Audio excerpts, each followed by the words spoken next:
Good morning, students. This is our social class.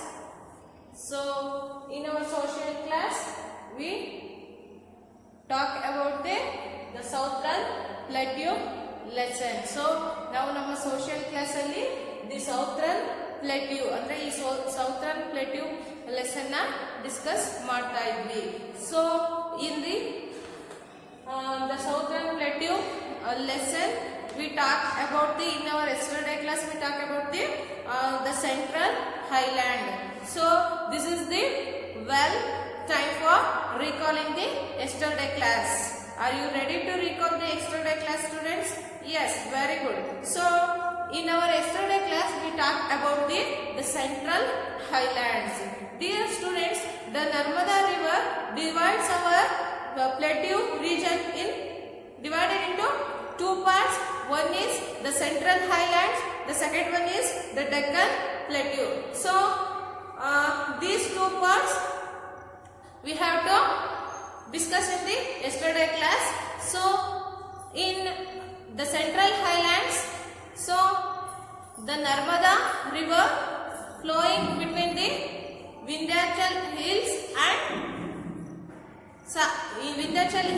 Satpur Hills, between its flowing, so it's mainly divided the plateau region and subparts also it's divided. So which are those the divided subparts?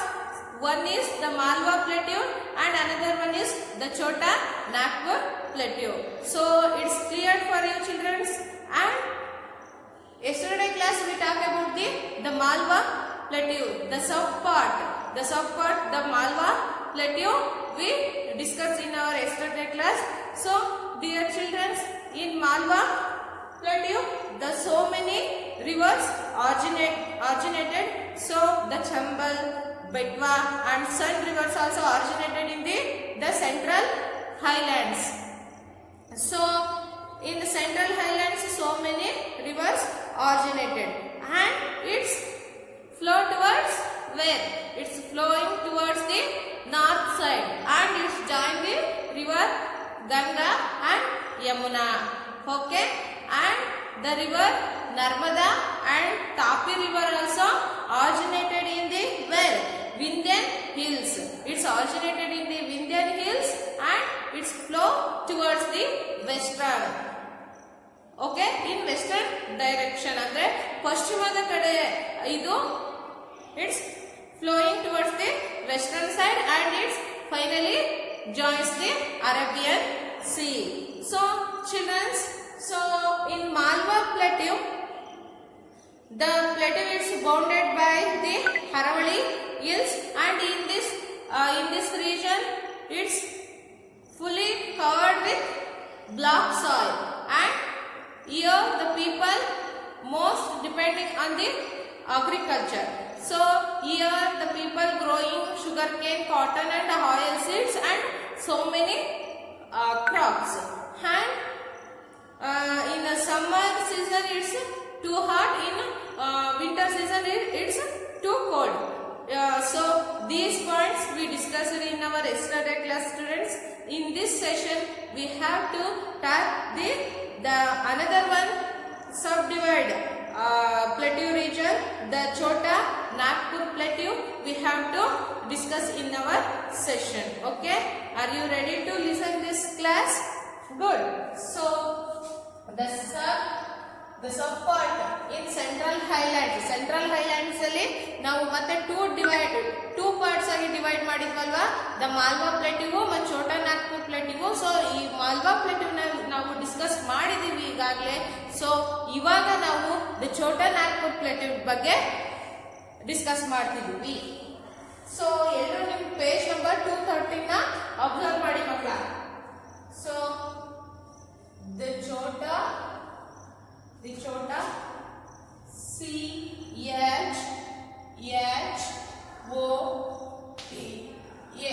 the Chota Nagpur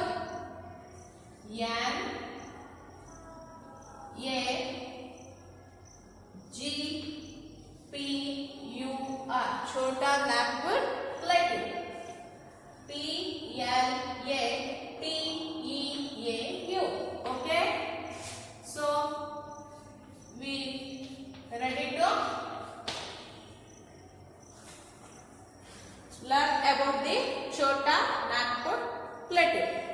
So the Chota Nagpur Plateau is in eastern India. So it's coming in eastern India. ನಮ್ಮ India ಒಂದು map ಇದೆ ಅಲ್ವಾ ಮಕ್ಕಳ? So ನಮ್ಮ ಒಂದು India map ಅಲ್ಲಿ it's coming under where? It's coming under where? So in eastern part.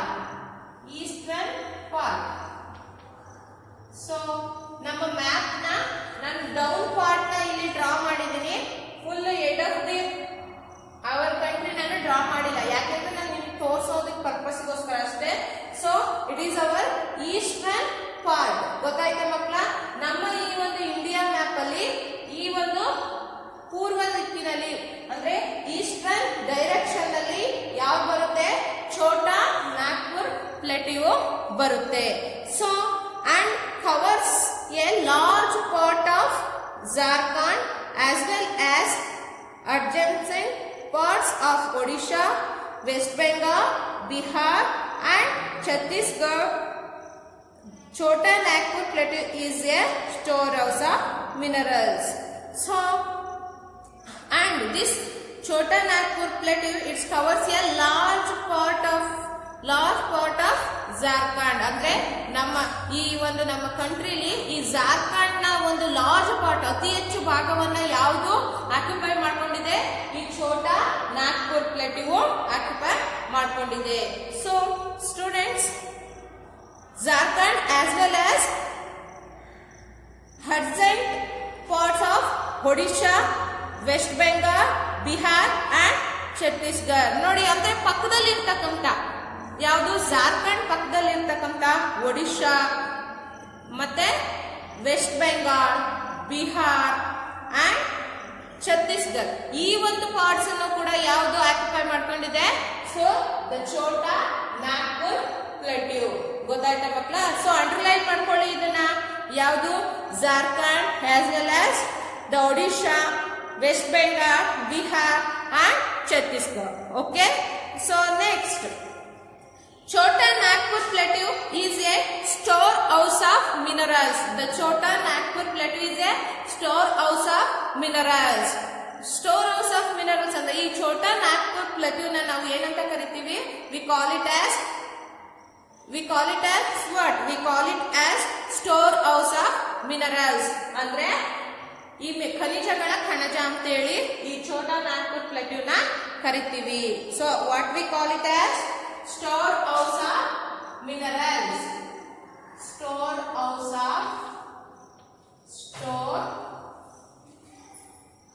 of H-O-U-S-E. Storehouse of minerals. M-I-N-E-R-A-L.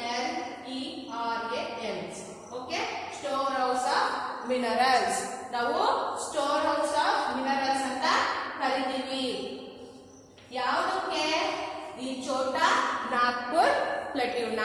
ಗೊತ್ತಾಯ್ತಾ ಮಕ್ಕಳ? So we call it as store house of minerals. Why we call it as store house of minerals? ನಾವು ಏನಕ್ಕೆ why we call it as store house of minerals regards to Chota Nagpur plateau? ನಾವು ಯಾವ್ದು ಇದಕ್ಕೆ ಸಂಬಂಧಪಟ್ಟಾಗ ನಾವು ಯಾಕೆ store house of minerals ಅಂತ ಕರಿತೀವಿ?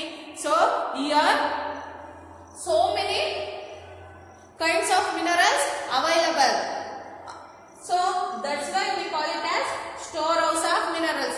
ಇಲ್ಲಿ ವಿವಿಧ ರೀತಿಯ ಖನಿಜಗಳು ಅತಿ ಹೆಚ್ಚು ನಮಗೆ ಅವೈಲಬಲ್ ಆಗುತ್ತೆ, ಸಿಗುತ್ತೆ, ದೊರಕುತ್ತೆ. ಸೊ ಅದರಿಂದ ನಾವು we call it as storehouse of minerals. ಯಾವುದನ್ನ?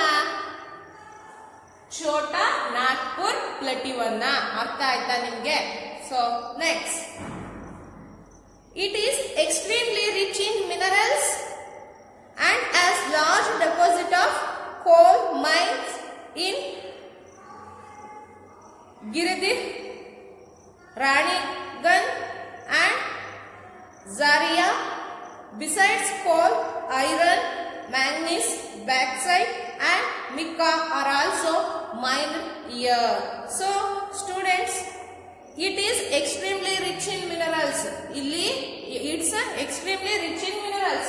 Why we call it as storehouse minerals ಅಂತ ನಾವು ಕ್ವಶನ್ ಕೇಳಿದ್ರೆ ಏನ್ ಹೇಳ್ಬೇಕು? It's extremely rich in minerals, so we call it as storehouse of minerals, alva?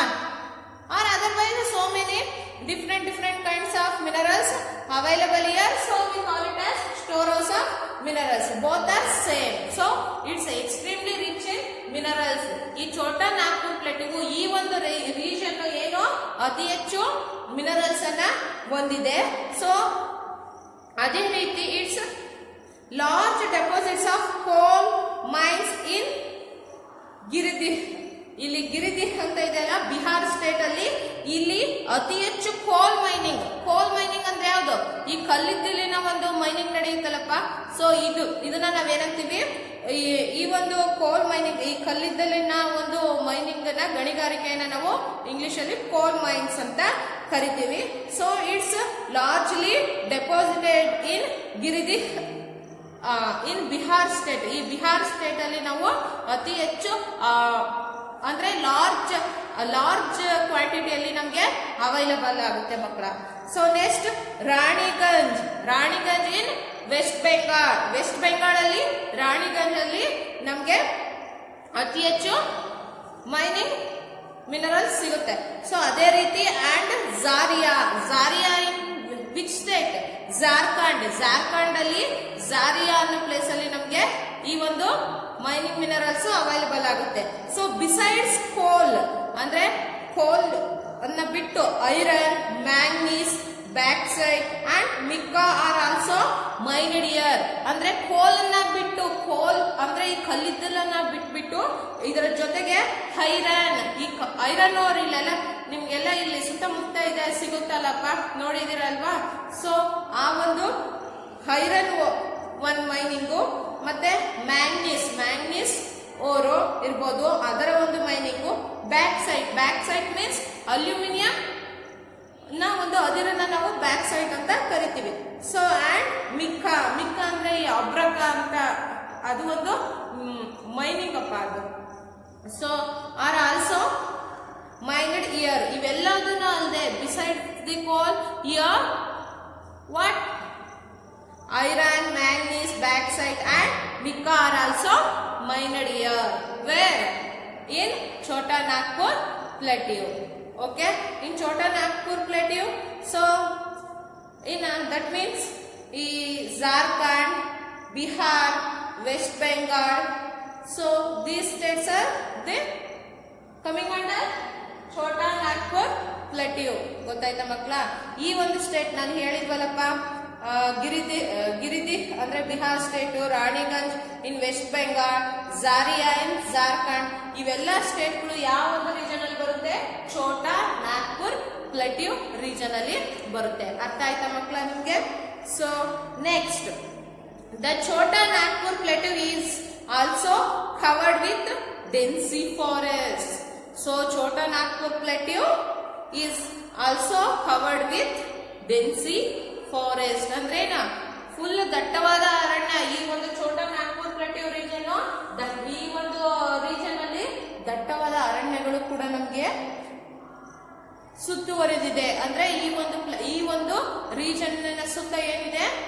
ಡೆನ್ಸಿ forest ಅಂದ್ರೆ ದಟ್ಟವಾಗಿರ್ತಕ್ಕಂಥ ತಿಕ್ಕಾಗಿರ್ತಕ್ಕಂಥ large forest ಗಳು ಕೂಡ ಇದಾವೆ. Okay, it's bounded with dense forest. ಗೊತ್ತಾಯ್ತಾ ಮಕ್ಕಳ?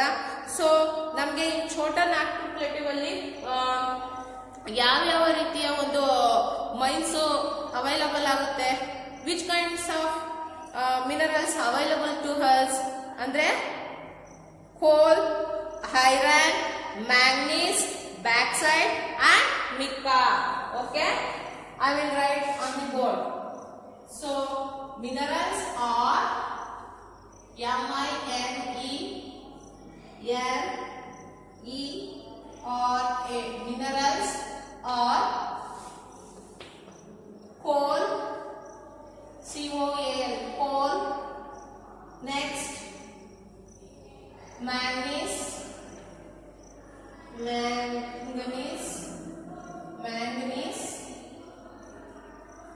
bauxite, B-A-U-X-I-T, bauxite, and mica. Mica.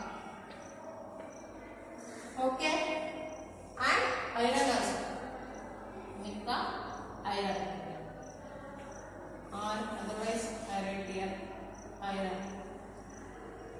ಗೊತ್ತಾಯ್ತಾ? ಸೊ ಈ ಒಂದು ಮಿನರಲ್ಸ್ ನಮಗೆ ಈ ಒಂದು ಸ್ಟೇಟ್ಸ್ ಗಳಲ್ಲಿ ಸಿಗುತ್ತೆ. ಯಾವುದು? ಜಾರ್ಖಂಡ್, ಬಿಹಾರ ಮತ್ತೆ ವೆಸ್ಟ್ ಬೆಂಗಾಲ್. ಗೊತ್ತಾಯ್ತಾ ಮಕ್ಕಳ? ಅದನ್ನು ಕೂಡ ಇಲ್ಲಿ ಬರಿಲ್ಲ. So West Bengal, West Bengal, West Bengal. Okay, next Bihar, Bihar. Okay, Jharkhand, Jharkhand, Jharkhand,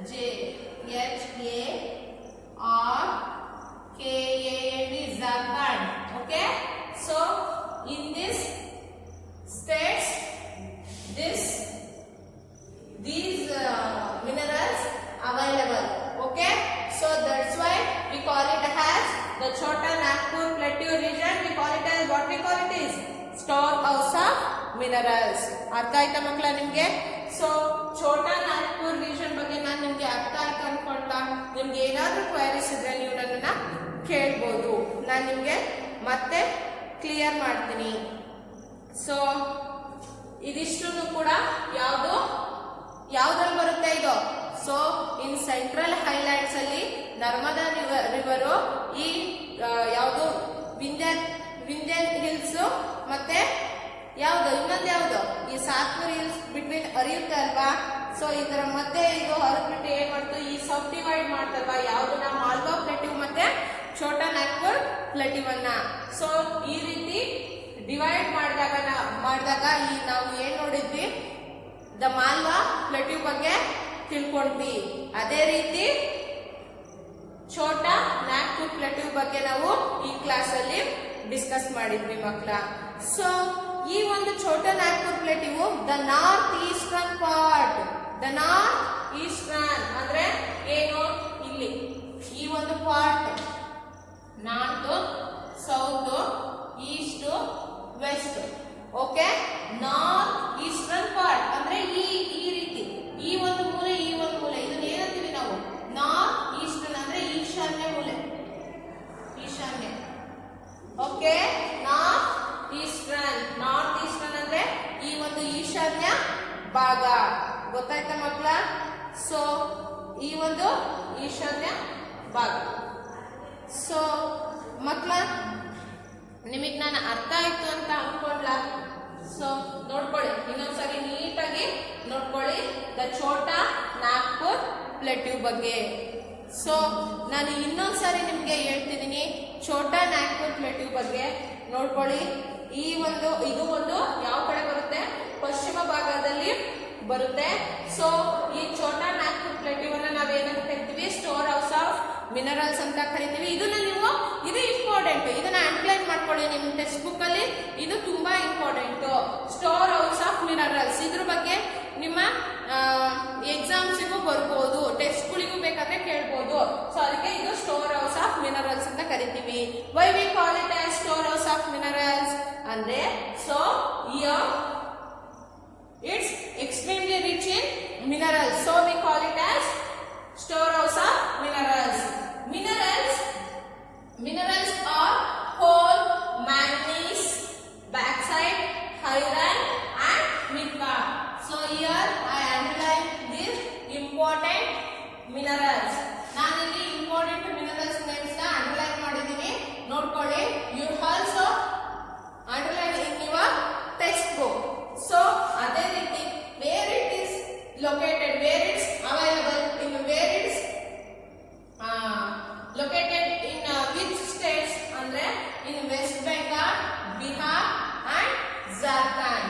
Okay, so these states have these minerals. ಗೊತ್ತಾಯ್ತಲ್ವಾ ಮಕ್ಕಳ ನಿಮಗೆ?